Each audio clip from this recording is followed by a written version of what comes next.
अस्सलाम वालेकुम नाज़रीन, आप देख रहे हैं सफ़ा टीवी न्यूज़। मैं हूं आपका मेज़बान मोहम्मद। नाज़रीन, ये देखते हैं 25 बड़ी और अहम खबरें सफ़ा टीवी न्यूज़ पर। सऊदी अरब के रियासत सक्शंस अब तक 12 बिलियन विजिटर्स को अट्रैक्ट कर चुके हैं। ये कामयाबी मुख्तलिफ और दिलचस्प इवेंट्स की वजह से हुआ है जो इस सीजन में ऑफर किया गया है। इसराइल ने अलाइज गजा में फ़लस्तीन लाशों को छोड़ दिया है जो कुत्ते खा रहे हैं। गजा सिविल डिफेंस का इल्ज़ाम। हमास ने इसराइल फौजी और लीडरशिप की बेहरमी, सरगर्म्स और गैर इंसानियत पर सख्त तनकीद की। सऊदी अरब ने एक हफ्ते में 9,000 से ज्यादा एक्सपर्ट्स को डिपोर्ट किया है। ममलकत में 20,159 लोगों को रेसिडेंसीज, लेबर और बॉर्डर लेबर वायलेशंस पर गिरफ्तार किया गया। कुवैत ने अपने सबसे बड़ा award the order of Mubarak Al Kabeer PM Modi को दिया है। ये पीएम मोदी को किसी मुल्क के 20वें इंटरनेशनल ऑनर है। पाकिस्तान पर गल्फ कंट्रीज का वीजा बैन लग गया है। क्रिमिनल अलायंस की वजह से इसे पाकिस्तान की पासपोर्ट और सिटीजनशिप पर रिस्ट्रिक्शंस और बैन लगाया गया है, जिसमें हजारों ट्रैवलर्स का वीजा रिजेक्ट किया गया। एक हफ्ते में 6.7 मिलियन से ज्यादा लोगों ने मस्जिद नबवी सल्लल्लाहु अलैहि वसल्लम में इबादत की है। बड़ी मस्जिद में उम्र के बाद कई ज़ाहिरीन मदीने आते हैं मस्जिद नबवी सल्लल्लाहु अलैहि वसल्लम में नमाज अदा करने के लिए। कुवैत के पीएम ने पीएम मोदी को हिस्टोरिकल विजिट के बाद एयरपोर्ट पर रुखसत किया। पीएम मोदी ने अवार्ड इंडिया कुवैत के इंडियंस कम्युनिटीज और 1.4 बिलियन इंडियंस के नाम किया। जर्मनी क्रिसमस मार्केट अटैक्स एक 50 साल के डॉक्टर हैं जो सऊदी अरब से क्रिमिनल चार्ज पर भाग गए थे। वो 2006 से जर्मनी में रह रहे हैं और सऊदी एम्बेसडर्स की लोकेशंस पर रिवार्ड ऑफर किया गया। सऊदी अरब में सर्दी का मौसमी रस्मी तौर पर शुरू हो रहा है जो 18 दिनों तक रहेगा। जब सूरज टॉप ऑफ क्रॉसिंग्स पर सीधा चमकता है तो सर्दी का आगाज होता है। नेतन्याहू ने यमन को हौथीज के खिलाफ फोर्सेस के साथ सख्त एक्शन लेने की धमकी दी है। ये कमेंट्स ईरान के बैक्स ग्रुप्स के मिसाइल्स के टेल अवीव के साउथ में प्लेग्राउंड्स में फटने के बाद दिया गया है जो हफ्ते को हुआ। इसराइली स्ट्राइक्स के दौरान गजा में कम से कम 23 फलस्तीनी जिंदा मार दिए गए हैं। गजा स्ट्रिप पर चल रही इसराइली हमलों में फलस्तीन मिलिट्री हुड्स की तशद्दुद में 45,287 तक पहुंच गई है। तुर्किश एफएम और नए सीलैंड लीडरशिप्स ने गुफ्तगू के बाद अपने ताल्लुकात मजीद मजबूत करने का अज़म दिखाया है।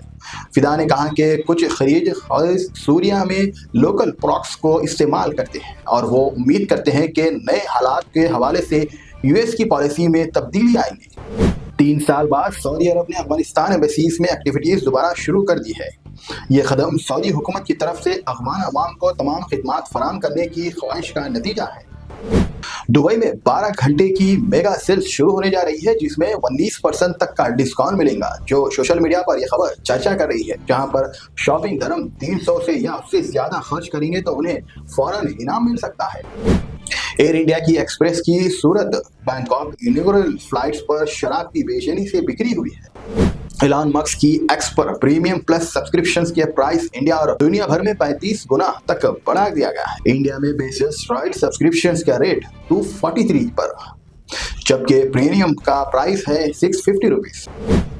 अमेरिकी कैफ 2024 इवेंट्स में प्रेसिडेंट इलेक्ट डोनाल्ड ट्रंप ने वो अफवाह ज्यादा होने पर बात की कहकर वो president tax billionaires Elon Musk को दे सकते हैं। इस वक्त तक एलन मस्क के यूएस प्रेसिडेंट बनने की कोई ऑफिशियल प्लान नहीं है।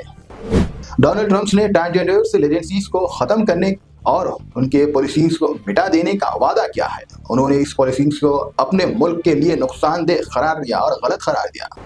सूरिया के आउटसाइड प्रेसिडेंट बशीर अल असद की वाइफ अस्मा अल असद ने डिवोर्स के लिए दावा दायरा कर दिया है और मैक्सिको में रहने से नाखुशी का इजहार किया। रिपोर्ट्स के मुताबिक वो अपने और अपनी फैमिलीज के लिए मैक्सिको छोड़ने की इजाजत मांग रही है, जहां वो ऑस्ट्रेलिया पर रहते हैं।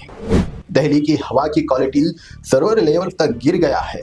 ठंडी लहरों के दरमियान आज के दहरा में हल्की बारिश और भीड़ी चमक की उम्मीद है जो पोल्यूशन को कुछ राहत दे सकती है। एलजी इंजीनियरिंग सॉल्यूशंस और कोलोकॉम्स चिप बेसिस से बैटरी मैनेजमेंट को बेहतर बनाने के लिए मिलकर काम करेंगे। एलजीईएस का एक ऑफिशियल ने कहा है कि अब हम रस्मी तौर पर कम्युनिकेशंस के लिए डेवलपमेंट शुरू कर रहे हैं। बांग्लादेश को वर्ल्ड बैंक से फाइनेंसिंग मिल रही है ताकि वो अपनी क्लाइमेट रिलायंस, पानी और सैनिटाइजेशन सर्विस को बेहतर बना सके और ग्रीनरी और क्लाइमेट डेवलपमेंट हासिल कर सके। रेलवे रिक्वायरमेंट बोर्ड आरआरबी ने ग्रुप डी रिक्वायरमेंट 2025 के लिए 32,488 वैकेंसीज का ऐलान किया है। यह हायरिंग 23 जनवरी 2025 से शुरू होकर 22 फरवरी 2025 तक चलेंगी। इंटरेस्टेड और एलिजिबिलिटी कैंडिडेट्स अपनी एलिजिबिलिटी, फीस डिटेल और जरूरी मालूमात चेक करके अप्लाई कर सकते हैं। आरआरबी ने अलग अलग डिपार्टमेंट के लिए अवेलेबल पोस्टिंग्स को ब्रेकडाउन भी रिलीज किया है। छत्तीसगढ़ में एक आदमी ने सनी देओल के नाम से महात्मा यदन योजना में फ्रॉडली रेजिस्ट्रेशन रजिस्टर किया है, जिसमें उसके हस्बैंड जॉनी सिंह भी का नाम लिया गया। ये स्कीम गरीब शादीशुदा औरतों के लिए 1,000 रुपए माहाना देती है। इस स्कैम्स का ऑफिसर्स को हैरत में डाल दिया। तेलंगाना के एक स्टूडेंट जिसका नाम वशमी बताया जा रहा है, जिनका इंतकाल यूएस में हुआ है, इतवार को उनकी लाश अपने अपार्टमेंट के ग्राउंड फ्लोर पर गिरी हुई। हमकुंडा से उनके फॉलो रेसिडेंट्स ने सुबह उनकी लाश देखी और अपनी फैमिली को इंडिया में। नाज़रीन, फिलहाल के लिए इस न्यूज़ में इतना ही। देखने के लिए आपका बहुत बहुत शुक्रिया। अगर आप नए हैं सफा टीवी न्यूज़ पर तो प्लीज़ सब्सक्राइब जरूर करिए, साथ में बेल आइकन दबाएं ताकि आने वाले सभी न्यूज़ की नोटिफिकेशंस आपको मिलते रहें। फिलहाल के लिए इतना ही। अल्लाह हाफिज़।